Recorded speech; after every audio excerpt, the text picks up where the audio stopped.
it's time to sit back and relax with your favorite drink. And listen.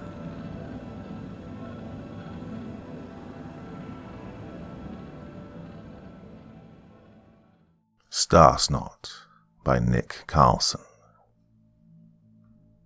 The moon hung heavy overhead through a striated bank of clouds, and even though it was a weeknight, the Levine family was gathered on the front lawn, necks craning up and peering into the sky. The meteor shower was due to start any minute, at least according to Simon, who would inform them of it at the dinner table that evening. A round of smooth talking and extra chores had convinced Travis and Monica to let them all stay up to catch a glimpse of the show. But as the hour of 11 dragged on, Travis was growing impatient. They all had work or school in the morning, and even Simon, despite his excitement, was beginning to show signs of fatigue. "Was that a yawn, Simon?" Monica asked, seeing a hand approach his mouth. "No," he chirped, snapping his arms to his side. He stiffened for a moment in a feeble attempt to hide a yawn. "Awake." "We're not staying out here much longer, Simon," said Travis. "Besides, it's only going to get cloudier as the night goes on. We might not even see anything tonight." "It'll happen. It has to," Simon asserted. "Too bad you've got bedtime," said Morgan out of the side of her mouth. "You've got school too, young lady. Don't think you're getting off," Monica chided. Morgan merely rolled her eyes, evidently annoyed at being addressed as young lady at the age of 18. "5 more minutes, Simon," Travis announced, checking his watch. His eyelids were drooping with tiredness. No celestial event was worth eschewing his sleep schedule before the morning shift at the lumber mill. Simon merely sighed and looked back up. The moon dimmed and brightened again as clouds passed across it. The stars glimmered and were as expansive as ever, but otherwise the sky was motionless. "All right, everyone, let's head in," said Travis, tapping his watch. Simon groaned and slumped, trudging back towards the front door. Monica put a hand on his shoulder. "It's all right, honey. Maybe you'll see some tomorrow night," she assured. Simon only continued to pout. "Wait, look!" Morgan shouted, pointing. The Levine stopped and looked up. At first, there was nothing. Then a single faint, whitish-blue dot streaked across the sky. A moment later another followed, then 2 more. They lingered for a minute longer, watching the ephemeral tail zip in and out of being. "Pretty," Monica commented. "That's awesome," said Simon. "Thanks for letting me stay up, Dad." "You're welcome," said Travis, stifling a yawn of his own. He followed his family up the front steps, his bones aching with the desire to lie down and drift off. The screen door rattled open and Slim, their Weimaraner, bounded out the door into the night. "Oh no, get the dog," Monica called. "I got it, honey," said Travis, and the family shoved their way inside, the door snapping shut. Travis cursed the dog under his breath and trotted after him. Slim's glossy grey coat gleamed in the moonlight, but he was a mindless animal once he got outside. He'd run and run, only to come home when he felt like it. "Slim, get back here, Slim!" Travis attempted to round him off, but the dog sidestepped with the grace of a deer and galloped across the front lawn, down the slope toward the main road. "No, Slim, you dumb dog." The cool air pumped energy back into Travis's muscles as he ran, and he subconsciously regretted that he might not get any sleep at all tonight. The blue darkness suddenly burned orange, and a caustic sizzling erupted in the sky above. Both Slim and Travis slid to a stop as a veritable fireball of the luminosity of a streetlight plummeted through the atmosphere. Slim's tail tucked between his legs, and he emitted a whining howl, the meteor reflecting in his eyes. It split into 3 parts as it rocketed above the tree line and dissipated entirely. Only a thick plume of star smoke remained, slicing through the clouds like a jet stream. Travis, snapping out of his trance, drew up to Slim and grabbed him by the collar, herding him back to the house. "Come on inside, dumb dog," Travis growled. Slim didn't pull away, but he took tentative steps, lagging behind his master, still frightened. "It's all right, Slim," said Travis, his voice softening. "Come on now." After what felt like way too long, Travis finally opened the door and the dog practically scampered inside, retreating to the living room to hide. Travis glanced up at the smoke trail, which was beginning to break up in the wind. "That really was pretty," he muttered, lumbering upstairs to bed. It was cloudy the next morning, and even with his usual cup of coffee, Travis thought he hadn't blinked all the sleep out of his eyes as he peered out the window. It was dismal and grey outside, courtesy of the overcast weather, and a knot pressed above his eye from the low barometric pressure. He took a sip from his mug, lamenting that mornings like this couldn't be spent back in bed. Wiping mist off the glass, he looked down at the front lawn. Regardless of the weather, a flock of a dozen little brown birds would typically show up in the early mornings, pecking at seeds and bugs tangled in the grass.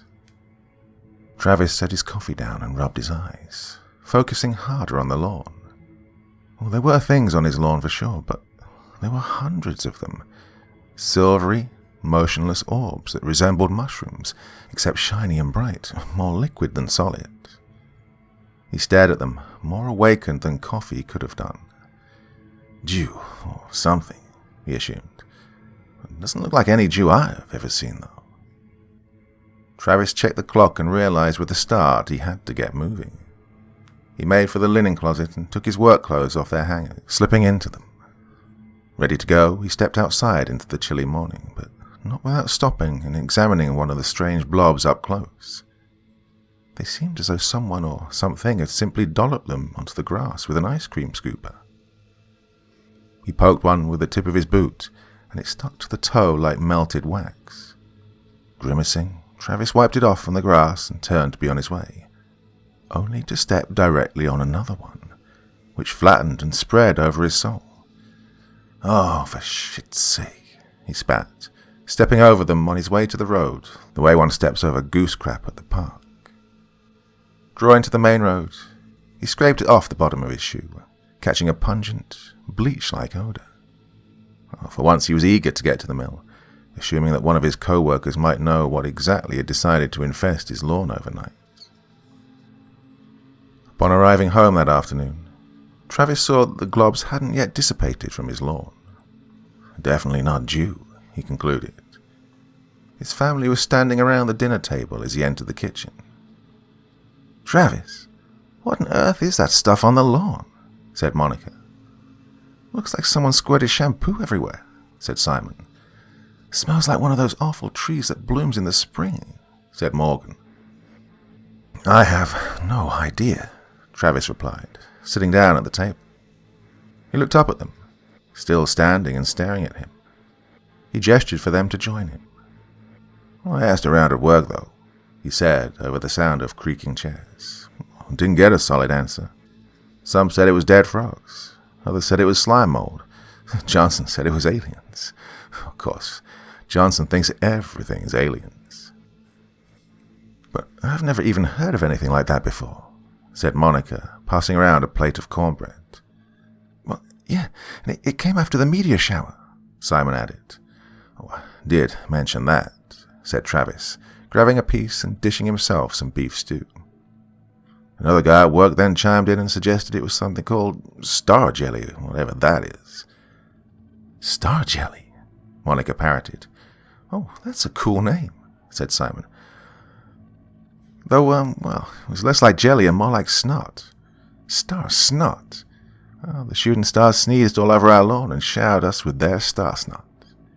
"Ew," Morgan grumbled, stirring her stew.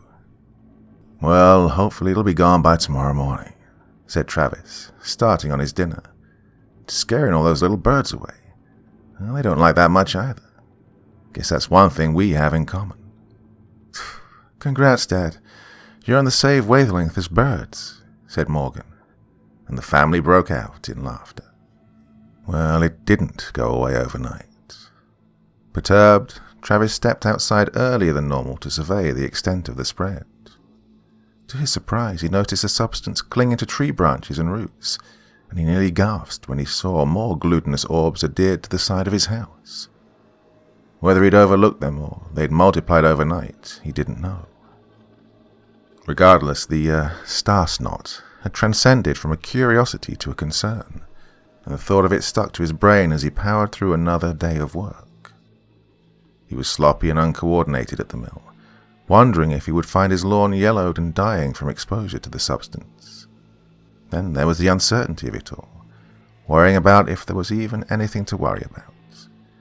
"I just wish I knew," he rued, clocking out for the day after a reprimand from his supervisor. He came home that afternoon to an even more unpleasant scene.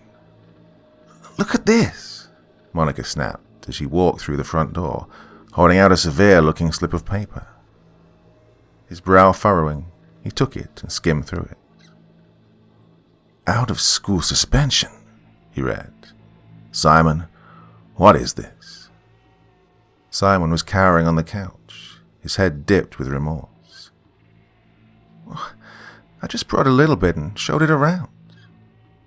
"Apparently," Monica cut in, "Simon thought it was a good idea to scoop some of that stuff in a freaking mason jar and bring it into school today. Oh, he was getting all his classmates to smell it." "Simon, what the hell were you thinking?" Travis shouted. "You don't know what this stuff is. It might be toxic or contain spores or something. What made you think that was a good idea?" Simon opened his mouth to respond, but Monica drowned him out. "One of his classmates thought that he had—" She lowered her voice so only he could hear. "Semen in the jar," and reported it to the principal. Well, of course Simon couldn't prove that it wasn't because he had no idea what that was. And now he's got a suspension. "Oh, smart move, kid," Travis groaned, rolling his eyes. "Well, I know how you're spending your Saturday tomorrow. That's helping us get rid of all that shit off our lawn. Whatever it is, it's caused nothing but trouble and it's gotta go." "Oh, can I at least save some?" Simon pleaded. "Absolutely not." "But that stuff might not show up again until the next meteor shower. What if—" "I don't want to hear any more of this. Now, go upstairs. You're grounded for the rest of the night." "Yeah, but... "No more." "Yeah, but... "Up to bed." The Levines rose bright and early the next morning to go to work, but as they scanned the lawn, shivering against the cold, they openly speculated how they would even go about cleaning up the star snot. It would not easily detach from the grass, and the gloves were too far spread apart to gather them en masse. After a brief, heated discussion, they settled on using shovels and Slim's pooper scooper to deposit them into trash bags. It was slow, tedious work. The lawn was big, and despite their agreed-upon fix, the star snot refused to cooperate. The only exciting thing that happened was Slim getting out once again and attempting to eat some of the star snot. The sight of Travis carrying him back to the house under one arm gave them some lick of amusement. Only when the sun was beating overhead around noon did Travis finally straighten up and call it a day. Streaks of shiny grey still permeated in the grass, but they seemed to subconsciously agree that the stuff most likely wouldn't come back. At least, that's what they hoped. Monica had gone inside early to prepare brunch, and as Travis, Morgan, and Simon finally shuffled in, the smell of homemade quiche clashed unpalatably with that of soil and sweat. They managed to scarf down a slice each before being sent upstairs to shower. Simon was directed straight to his room afterward. "You think you're being too harsh with him?" Monica asked up in their bedroom as she slipped her husband's sweaty shirt off, handing him a wet rag. "No," Travis grunted, wiping down his shoulders and forehead. "We have no idea what that stuff even is. I'm just glad it's not coming back, as far as I know." "Well, you feel fine, don't you? What if it really is just some kind of weird fungus or whatever your co-worker said it was?" Travis shrugged, brushing moisture out of his eyes. "I guess we'll find out. Besides, it's not so much what Simon brought in, as it is him not thinking about what he was doing. Kid needs to learn." Monica pursed her lips, but didn't say any more. Unclothed, Travis stepped into the shower, shuddering from the cool water running down his back. something more than water crawled off his arm, and he opened his eyes to see a nugget of star snot splat onto the shower floor and slide toward the drain. He caught a whiff of that acrid, suggestive smell again. Away with you, he thought, closing his eyes again. For good. Sunday morning, Travis looked out onto his lawn again, pleased to see that no more star snot had bloomed overnight. The sight of untouched green had never before filled him with such relief. And as he watched a handful of little brown birds descended from above to land on the grass, he smiled, sipping his coffee again. "Come on, we don't want to be late," Monica called out, arriving downstairs in her Sunday finest. "All right, Mom. Yeesh," Morgan sleepily called back. "I swear that girl hit 18 and became the living dead," she muttered, joining her husband by the window. "Oh, look, the birds are back." "Song sparrows," said Travis. "You can tell by the barring on their chests." A brief pause followed this proclamation. "How did you know that? Do we have a bird book or something?" Monica asked, bemused. Travis felt at a loss for words. "I don't know, actually." His wife stared at him, a slight smile on her face. "Maybe you knew all along and it just came back to you." Simon came down from the stairs at that moment, also dressed in his Sunday finest, a miracle by his standards. His brown suit jacket was clean and pressed, and his red tie had been knotted perfectly. "Oh, Simon, you look great," said Monica, eyeing him up and down. "Thanks, Mum," he said in a tone that was low, yet awake. "Have to look my best for Mass. I heard at school that missing church is like missing a wedding." His mother's smile dipped a little. "Simon, what's wrong with your eyebrows?" "Nothing," he said a little too quickly, pretending to busy himself with his cuffs. "Oh, let me see," she fussed, bending down and swiveling him towards her. "Simon, were you plucking the hairs out of your eyebrows?" Travis turned and saw that his son's eyebrows were patchy and asymmetrical, stripes of mismatched pale skin poking between the remaining hairs. "Simon," Monica continued, "why did you do this to yourself?" "I don't know," he said with a half shrug. "Well, stop doing it," she urged, brushing Simon's brow. "Hopefully they'll grow back by the time you get back to school. You don't want to look like you have mange." "Please, don't touch them," he said, recoiling from her. He turned and retreated out of sight to the living room. His parents stared after him. "What was that all about?" Monica finally said. "Probably trying to butter us up by dressing nice," said Travis. "The kids plug their eyebrows to get attention. Don't let up on him." "I still think we were too harsh," she asserted. "We can't let up," he repeated sharply. "Just follow through with it. This weirdness will go away once his punishment's over with." Morgan came downstairs next. Her church get-up the same one from the week before. "Really, Morgan? You don't have any other outfits?" said Monica. Morgan said something that came out as a yawn and a few monosyllabic grunts. Monica sighed. "Well, go feed the dog and let's go." Morgan peered into the kitchen where Slim's food bowl was. "It's still full from yesterday," she reported. "Huh? Slim?" Monica called. "Come here, boy." The dog didn't respond. "He'll eat when he gets hungry," she said. "Come on, Simon, we have to go." Simon emerged silently from the living room and joined the rest of his family. As he passed by, Travis noticed a spot of whiteness on his scalp. He gritted his teeth and led them out the door. Whatever Simon's scheme was, he had to learn it wouldn't work a second time. Slim's food bowl remained untouched. The Levines called out to him when they arrived home from church, scouring the house, until Morgan found him in a most unlikely place. "Slim's up here," she yelled. The others pounded up the stairs after her. "Where was he?" Monica asked. But as they stepped onto the landing, they got their answer in the form of the attic door, wide open, its ladder deployed onto the floor.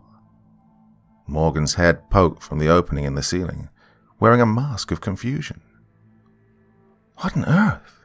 said Monica. "Did he get the door open or something?" "No, it was closed when I got here," said Morgan. "Did you hear him or something?" "No, I just..." A dark cloud passed over Morgan's face. "I just felt like I had to come up here." They looked around at each other. Simon cocked his head, staring up at the ceiling. They climbed the ladder in silence, piling into the attic. Slim had retreated to the far corner, shying away from the shaft of light pouring through the window. They had to squint their eyes to see him. He seemed motionless, and they could make out his stance, head lowered, one paw raised, tail between his legs. "Slim, what's the matter? Come here, boy," Travis beckoned, holding out his hand. Slim turned his head but remained still, his periwinkle eyes fixated on Travis. They seemed almost accusing. Travis snapped his fingers. "Slim, come here." The dog finally relented and walked up to him. His gait was slow and smooth, his tail unmoving, eyes still locked with Travis's. "What's wrong with him?" said Monica as Slim gave her a suspect look. "Do you think being around that stuff made him sick?" "I think so. He tried eating some of it yesterday," said Travis. "He was acting like this during the meteor shower, though, when a big one showed up overhead and..." He stopped himself, shooting a glance at Simon, but his son was only staring around at the attic with a mildly interested expression. Morgan walked up to where Slim had been hiding and picked something up from the corner. She set it down in the sunlight. It was an old, tattered cardboard box. The Levines gathered around it as she lifted the top off. She nearly shrieked at the sight. Inside was a framed display of various spiders, all pinned to the backing. Most were small and brown. One was the size of her palm, mottled yellow and grey. She removed it from the box and the uncovered stray sewing needles and tangled balls of yarn. It reeked of mouldy cardboard. "Whose is this?" Monica asked. "I don't know," said Morgan, putting the lid back on the box. "And how did Slim know where it was?" Monica followed up. "I don't know," Morgan reiterated. Travis noticed his daughter's face had gone pale, her gaze almost magnetically attracted to the far wall across the way. He squinted into the gloom, but couldn't see anything. "Let's get out of here," said Travis. A whistling, fluttering sound suddenly shot past the window, and they all jumped. "What was that?" Morgan yelled. "Calm down. It was a mourning dove. Their wings make that whistling noise when they fly," Travis immediately responded. Monica looked at him again. His second spontaneous bird fact had evidently troubled her. He looked back at her, his heart sinking. Some ominous understanding seemed to wordlessly unite them in that moment. "Please, let's just get out of here," she said, and the Levines made for the ladder again. "Where's Slim?" Slim, as it turned out, had left the attic himself and found another dark corner to occupy. The rest of their Sunday passed without incident. Monday morning, as Travis left for work and Morgan went off to school, Monica wandered the house listlessly, with only Slim and a grounded Simon for company. She tried busying herself with housework, but the bizarre happenings in the attic and Slim's strange behavior kept tugging at the back of her mind. Perhaps it was right for Simon to have been suspended for bringing the star snot into school. More and more she believed exposure to it was incurring untoward side effects on them all. But why were they so weird? And what more could come of them?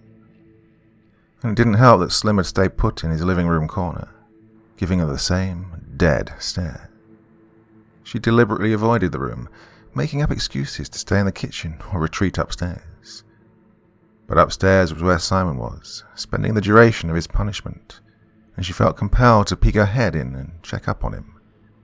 She would find him deep in prayer, facing away from the door, resting his head on his forearms with his hands folded above him. Any good Christian mother would not be bothered by his habits, but that gave her no indication as to how he was handling himself. If he were to turn around, would she see a completely bald face with sore red gashes across his brow? Oh, enough of this, she thought. She went back downstairs to confront Slim to try and figure out what was up with him. He stood his ground, peering up at her balefully. "Slim, what's wrong, dog?" She held out her hand, expecting a lick or a sniff. The dog did nothing. She extended her arm further. Slim pushed himself deeper into the wall, and his gaze snapped to a point above her shoulder in one split-second motion. Monica drew back herself. His movements were nothing dog-like, the way he seemed to scuttle. Slim's lips quivered, and ribbons of saliva dripped freely from his muzzle. Monica gave a noise of disgust and retracted from him. His face took on an almost perverted triumph as he dribbled a film of spittle around him and curled tighter in the corner, a low rumble coursing up from his throat. Horrified, alone, she felt no choice but to flee back upstairs to Simon, hoping that there was still some semblance of normalcy about him. "Simon!" she cried, throwing his door open. The boy was standing in the middle of his room, brushing minute hairs off his fingertips. When he looked up, only a few scraggly remnants held on above his eyes. "I'm sorry, Mom," he croaked. "I feel dirty." "Then stop doing this to yourself, for God's sake," Monica pleaded, barging in and ripping his arms away from his face. Simon shook his head. "No, I feel dirty with them on." She gaped at him, then wrapped him in a hug. He stiffened in her embrace. "Please, don't touch me," he said, flatly. Monica let go, but continued to stare tearfully into his face. "You're not doing this because you're upset with us, are you?" She went to grab him again, but stopped herself halfway. "Please, tell me, are you upset with us? Oh, I love you." Simon cocked his head in that quiet, subdued manner. "If it makes you happy, I'll stop." Monica offered a smile that seemed to rip a fissure across her cheeks. As she left his room, he returned to his prayerful vigil. Drowning in ominous chills, she checked the clock in the hallway.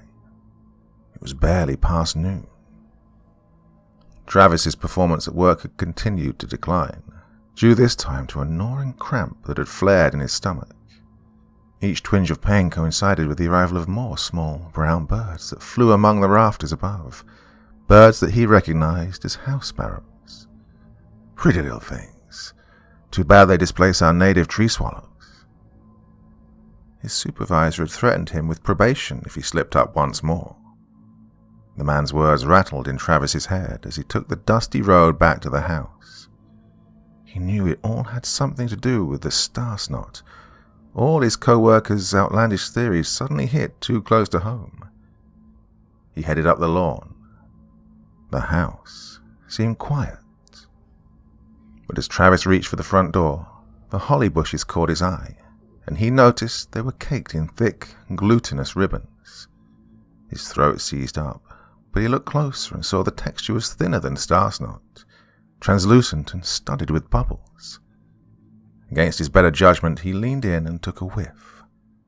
The smell was instantly familiar, then troubling. Dog breath.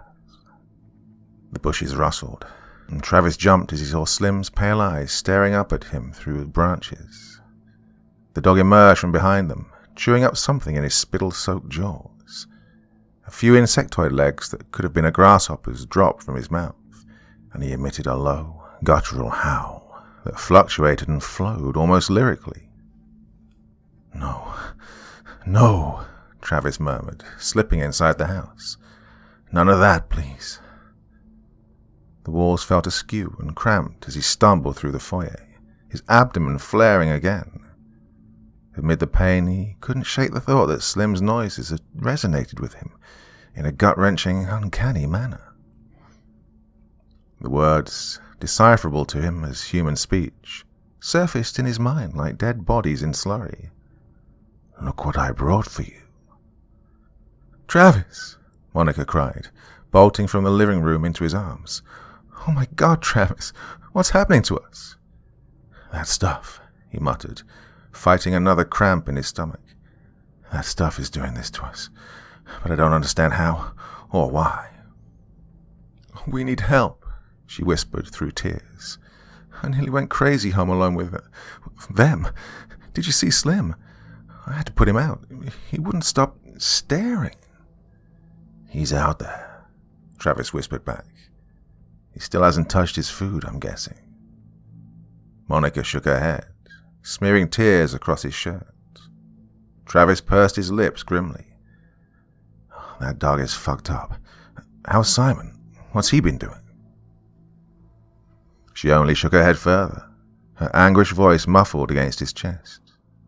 "And Morgan?" he pushed. Monica finally looked up at him. "She's in the attic, reading a book." She spoke as if it were some horrible crime. Travis's brow creased, and Monica shoved him in frustration. "She hates reading. She never picked up a book in her life. Just sitting in the corner reading like she's someone else." Travis sighed. "Tomorrow I'll call Dr. Klein. If this really is some kind of chemical exposure or madness or something like that, he'll find out." Monica grabbed his wrist and held it up to her, kissing his hand. "I'm so sorry. I wasn't there on Saturday. I wasn't out as long as the rest of you. I only wish I could share your sufferings." "Oh, no, you don't," said Travis. "Don't you dare think like that. You're the only one with any hope of staying sane through this. You have to be strong, honey, for us." She squeezed his wrist tighter. I will, for us." "Very good. Now, I love you." He kissed her, then made a casual stroll past her for the bathroom. Closing the door, he violently hunched over the toilet and vomited, releasing all his pent-up nausea. "None of us are strong enough," he thought between bouts. "We're in God's hands now." That night, Travis dreamt he was being chased down a dark hallway. Their own hallway. A bald, towering man brandishing a fillet knife loomed behind him like a brick wall, blocking out any chance of doubling back. "Gotta get it out of you," the man breathed. "Gotta get it out of you." Travis threw his bedroom door open, and dream logic sucked him into his own bed, where nightmare bindings held him down, and his pursuer arrived at his side, the knife poised almost lovingly over his stomach. He awoke with a jolt, clutching his midriff, pain contorting his guts. He feared the knife had crossed from his dream into reality. He grabbed at the skin around his stomach, and nearly groaned with relief when he found no blood or wounds. His mouth still tasted sour from bile. It was still intact, only burdened with his mysterious sickness. But he quickly realized there was blood, and new pain, little pricks pulsing in his nipples. He directed his gaze to his chest and saw twin trickles of red staining through his undershirt. Even as he watched, he felt that uncomfortable hot-cold sensation of blood running down his skin. His stomach gave another twinge. "Jesus H. God," he thought. "It's almost like I'm—" He leaned over to shake his wife awake and nearly screamed. Standing over her was Simon, his white face completely devoid of eyebrows and eyelashes. It made him seem much older, like a wax sculpture, and his glazed expression was one of subdued disdain. "Simon!" Travis hissed, pulling the sheets over the colored streaks on his shirt. His son swayed on the spot like a tree in the wind. "I see you with the temptress," he murmured. "I see you cuddling with the poison fruit of your sins, your sick indulgences." He gave a twitch. "The good Lord, He does not permit you to lie with a woman as you would a man. That's bad enough, but this? He gave a sleepy gesture towards Monica's sleeping form. "You have no idea what you've done." "Simon, what are you talking about? Wake up," said Travis. "Hush, Vanessa," he garbled. "These creatures can change sex on a whim. It's infected you with child. Time will tell if your wretched womb will bring it to full term." "Simon," Travis commanded, and Monica finally woke up, gasping at the sight of her son's hairless face. "Oh my God, Simon, my baby, what have you done?" she demanded. Simon twitched again, and his eyes seemed to blaze with color. "Mom?" he croaked. "What? Was I dreaming?" "Oh, for God's sake, Simon," Monica fussed, scrambling out of bed and grabbing his shoulders. "Come back to bed. We're going to make you feel better, I promise." "Oh, get your vile feelers off me," Simon snapped, recoiling from her. "Lord knows where your hands have been." He pivoted and disappeared back into the darkness. Monica sank to her knees, face in her hands, overwhelmed with sobbing. Travis, his insides twisting up, made to get himself out of bed, but his legs felt sticky and warm. Peeking under the covers, he saw another pool of redness spreading from his boxers, soaking into the mattress, paired with a stabbing pressure in his groin. Fighting back his disgust, he observed his wife broken down on the floor and nearly teared up himself. He suddenly felt weak, the after effect of having passed so much blood. The knowledge of unknowing tore at him. He could only acknowledge they were on the losing side of a one-sided war. Travis had opted to stay home Tuesday. It wasn't as if he'd had any choice in the matter. He'd lost almost all sensation in his legs. After his spate of lackluster performances, he wouldn't be surprised if he walked into work only to be terminated on the spot. Monica had called Dr. Klein, who arrived in the late morning and first examined Travis. He noticed that male lactation was not unheard of, a result of a fluctuation of the hormone prolactin. But what seemed to ooze out of Travis was pure blood, and Dr. Klein observed that passing it through his sphincter was atypical of any hormone imbalance. If he were a female, it would be symptomatic of a broken pregnancy, he told Travis and Monica. But unless my calculations are off, Travis Levine is certainly not female. What could it have been? The stuff he was exposed to? Monica inquired. Can't say. Some sort of radioactive or mutagenic substance, I reckon, Dr. Klein guessed, reading Travis's pulse. Do you have a sample of whatever it was? No, Travis said, rueing not allowing Simon to keep any of the star snot. That'll make it hard, said Dr. Klein. Where are your children now? Well, Simon's locked himself in his room. I can hear him shuffling around, Monica said. And Morgan's in the attic. I let her stay home from school today until she gets better. An odd look came over Dr. Klein. Let me take a look at her. Up in the attic, Morgan sat cross-legged in the corner, a book balanced on her shins. Her hair was tangled and undone. It was most unlike her not to freshen up in the morning. As Monica and Dr. Klein approached, she gave a quick glance up and her eyes narrowed at the doctor. Who are you? She asked. Dr. Gary Klein, he responded. I'd like to check you over to try and figure out what happened to you all. There's something on your shoulder, Morgan muttered, going back to her book. Dr. Klein brushed himself off. There's nothing there. What are you talking about? Morgan shook her head. No, something bad on your shoulder, gripping onto you, not letting go. Fuck it. Tell it to go fuck itself. Her voice was bitter and low, gravelly with fatigue. Dr. Klein looked around and made eye contact with Monica, who was hovering slightly behind him. He pursed his lips, as if he had to stop himself from saying something.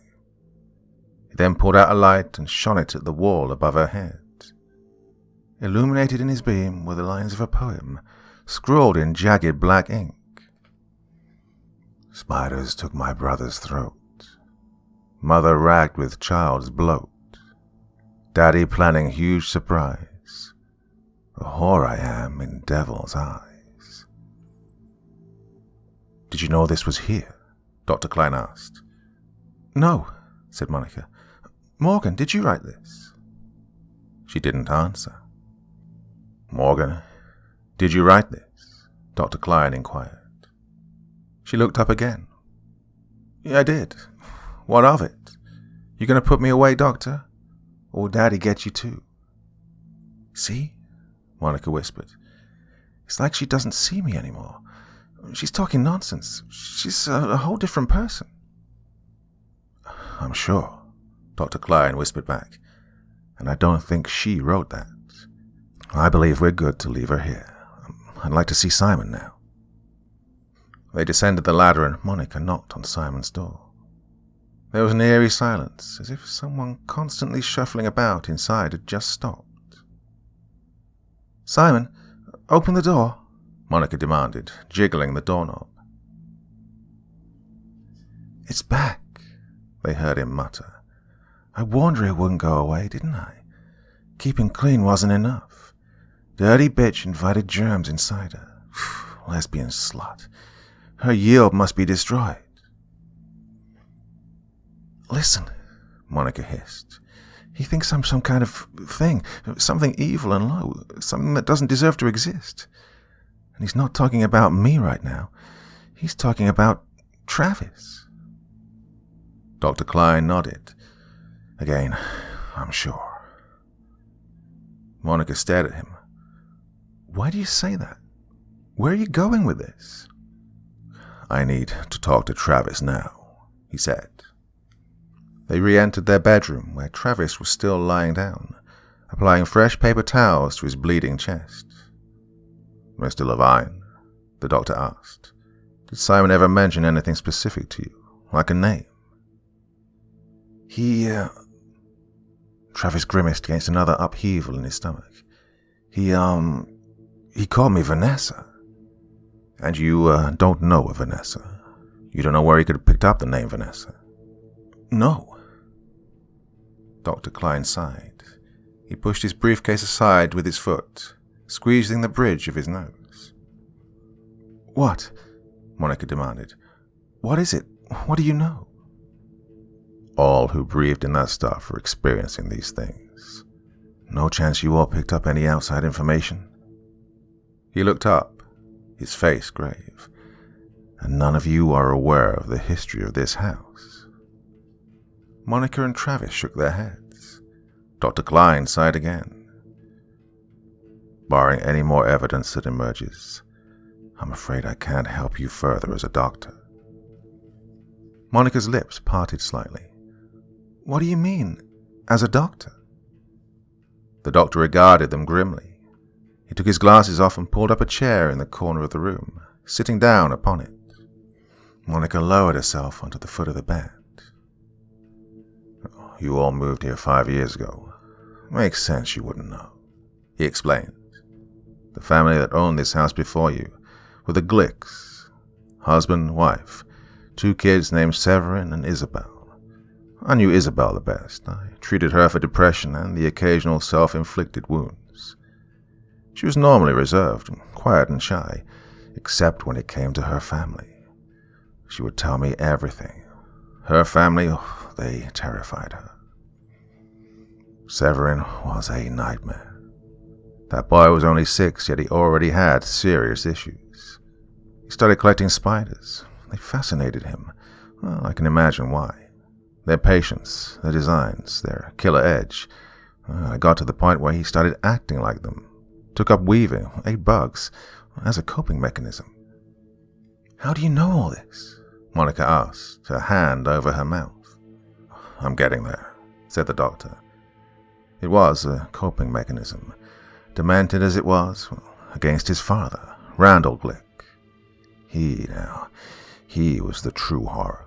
A religious fanatic who openly likened sin to dirt and impurities, so much so that he shaved his head and the rest of his face. Everyone called him the Skeleton Man, germophobic obsessive-compulsive disorder by my reckoning. Had a bad enough reputation with the other folks in town, so you can only imagine what it was like living with him. The abuse was bad enough. Isabel practically lived in the attic, busying herself reading and writing, just to get away from it all, from him. Severin would do his thing at home, his spider act. Even at that young age, he couldn't function in a school environment. They were overseen by their strained mother, Vanessa. A tremendous silence descended upon the Levines. The pieces of the puzzle were coming together, but the picture being formed was ugly and shocking. When Vanessa got pregnant with her third child, said Dr. Klein, Randall was incensed. He wasn't convinced it was his. He accused her of being unfaithful first, but as his mania exasperated, it morphed into her making sexual congress with an impure spirit. He thought she was bearing a creature with a single-minded purpose of his own destruction. Oh, the devil works in mysterious ways, he would say. Things went quiet for a few months. Then they picked up again one November night. Oh, they picked up all right. This whole front lawn was swarming with police cars. Oh, night became day from all the blaring lights. Officers went in. They all came out white as ghosts. They very well might have died from what they found. Oh, from the coroner's reports, Vanessa died first, eviscerated, the child in her womb crushed with bare hands. The two children fled to the attic, pursued by their father, where Isabella, Dr. Klein paused, taking a deep, calming breath. She decided she'd rather take her own life than give it to her father. Severin was found bruised and beaten, stuck and tangled in pins and yarn. No one could figure out if it was Randall or the kid himself who did him in. And Randall fell on his own knife. That, the coroner said, was definitely intentional. Monica was crying again, her face in her hands. Travis remained frozen, eyes wide and utterly speechless. The doctor stood up, not looking any of them in the face. In short, folks, I saw the Glicks again today. In Morgan, Travis, Simon. And from what you told me about the way your dog's been acting, in him too. So, Monica offered, you're suggesting that stuff on the lawn was? Oh, whatever you want to call it, Dr. Klein finished. Soul, ether. I don't think there's a good enough name for it, frankly, but something about that meteor shower made it condense, for lack of a better term. And now the Glicks are coming back. Severin and Slim. Poor Isabella and Morgan. Vanessa and Travis. Well, I can't imagine a pregnant woman's physiology would mesh with a grown man's. Oh, that reminds me, another thing, too. Vanessa loved birds. She could name anything that flew through her yard. Monica's hand covered her heart. Which means Randall Glick is re-emerging in Simon, said Dr. Klein. And I fear now that they're back, this house's history is doomed to repeat itself. Monica sprang up. Oh, Simon, we have to get him now. She sprinted for the hallway, but halted almost immediately. At the far end, Simon's door was wide open. Oh no, she whispered. He'll come for Travis first, said Dr. Klein. I'll stay here with him. You go find Morgan. Get her out of here. Monica nodded, wiping her eyes, and bolted out of sight. Travis, still immobile, winced with pain as more blood leaked from his nipples, and his stomach twisted into knots. Dr. Klein stood guard in the doorway. They heard the sounds of the attic ladder descending, of feet on rickety steps. Will he have the strength of a grown man? Travis winced, barely conscious from the agony. I can't say, was all that Dr. Klein replied. I hope not, Travis breathed, his eyelids flitting. Help. Stay with me, Mr. Levine, Dr. Klein urged, risking a few steps forward. Stay with me. A jarring clatter sounded off outside. Travis spasmed from shock. Dr. Klein snapped over to the window. There was a scraping, clawing, pounding. Something was trying to climb the outside wall. It ascended, approaching the window pane. Slim's face appeared through the second-story window. His eyes were buggy, and cobwebs of saliva ran down his jaws. Tufts of fur were missing from his face, revealing the scabby, wrinkly skin beneath. He pressed his snout into the glass, staring intently at Travis. He howled 3 vocal bursts, garbled and strained with the effort to speak in human tongue. "Run, Mom, run!" "Severin," Travis commanded. "Sev, Slim, get out of here." The dog whined and smashed his nose into the window. The glass cracked and his face bloodied. "Run, Mom, run, Mom, run!" He howled again, hammering his face into the pane like a woodpecker. The cracks branched wider. "Severin," Travis wailed. Dr. Klein flew for the window. "No, get out of here," he snapped. Like a trailing spectre, Simon followed Dr. Klein into the room and stabbed him in the kidney. The doctor screamed in pain, flailing around to strike the child, but Simon had already plunged the kitchen knife into his flesh with murderous precision. Roses of red bloomed through the doctor's coat as he crumpled to the floor, twitching and spluttering. Standing over him with supreme disinterest, Simon wiped the blade clean on his sleeve. He turned to face his father. He was completely hairless, save for one greasy tussock that clung to his scalp and hung down his face. He flipped it out of his eyes and took slow, savoring steps toward him. Slim had disappeared. "Vanessa," said Simon in an oily tone. "Gotta get it out of you." Fate held Travis down. He knew what was coming. Vanessa hadn't been lucky, and neither would he. Up in the attic, Monica had found Morgan in her usual spot. Her daughter's hands were pressed to her ears. "It's happening," she was muttering. "Daddy's on a warpath. It's happening."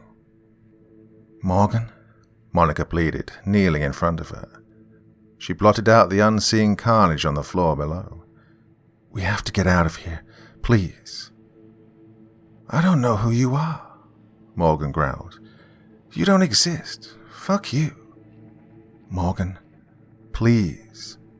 Stop your lies. I've heard enough of them." Monica closed her eyes and took a deep breath. "Isabella?" she said. A flicker of movement registered in Morgan's face. Monica pushed her further. "Isabella, I know what happens to you. I can stop it, but you have to come with me. I don't want it to happen to you. You're so much more than that." Things had gone quiet downstairs. Morgan looked up at her mother. "You know what happens to me," she uttered. "Yes," said Monica. "You won't leave this room alive unless you leave it with me." Morgan stared blankly at her. Then she rose to her feet. "Do what you need to do," she said.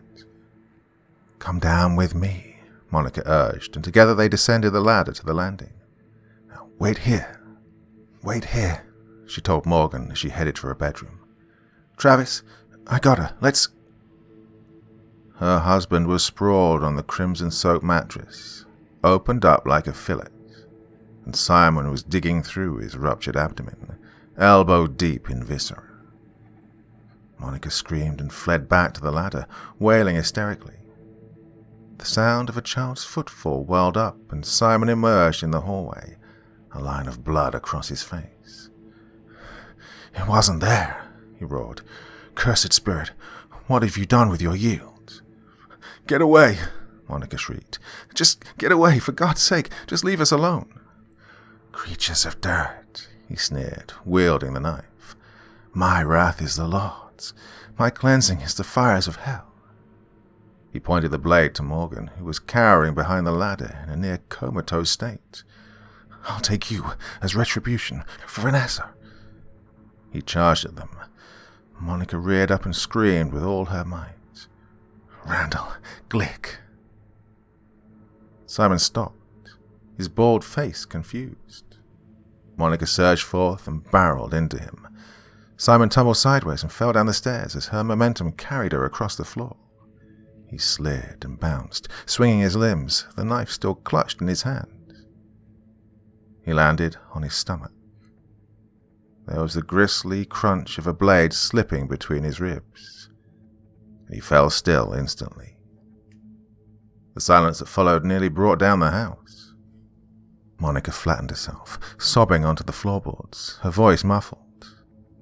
Morgan knelt beside her, laying a consoling hand on her shoulder. "I owe my life to you," she whispered. "Thank you. Thank you." But Monica only cried harder, smearing her face with tears.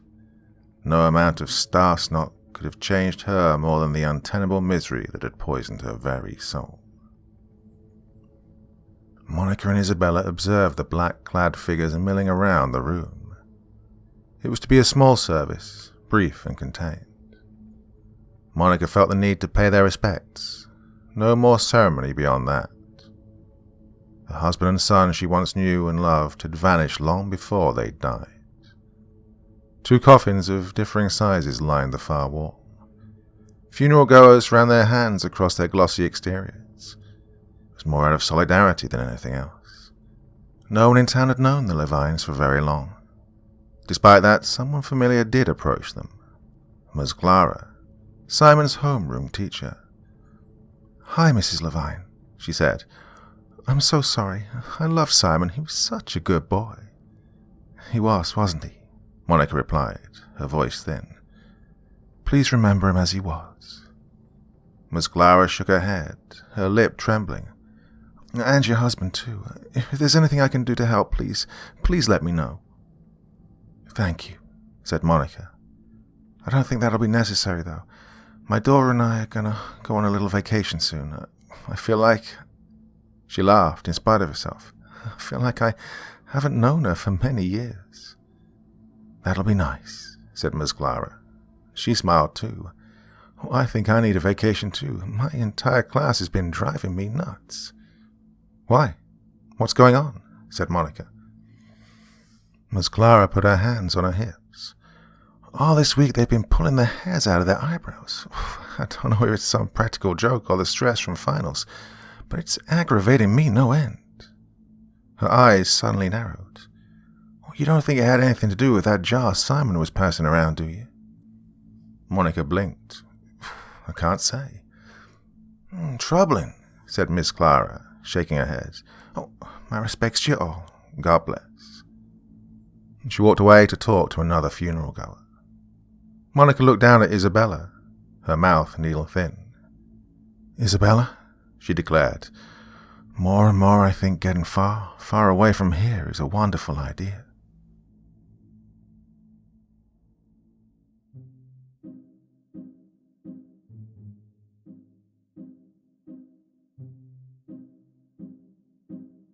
Oh, what a weird and wonderful tale that was.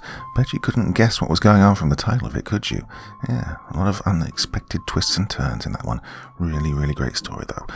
An absolute joy to read. Now, as I mentioned yesterday, I'm probably in Amsterdam now by the time you're listening to this. But all efforts to make sure that the normal schedule is stuck to. So we've got a story tonight, and I will be back again on Wednesday in some shape or form. Till then, very, very sweet dreams, and bye-bye.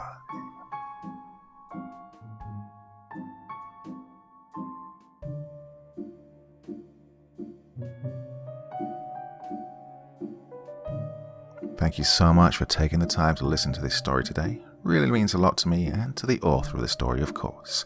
Well, if you want to know more about me, I'm pretty much everywhere on social media. You can find me on Facebook, Twitter, Instagram. You can download my music on SoundCloud. I've got a Patreon if you feel like. Throw me $1 or $2. Very much appreciated. And of course, on Reddit, I have a place where you can leave stories if you want me to read one that you've written. Well, hoping to see you all again very soon. Till then, sweet dreams, and bye-bye.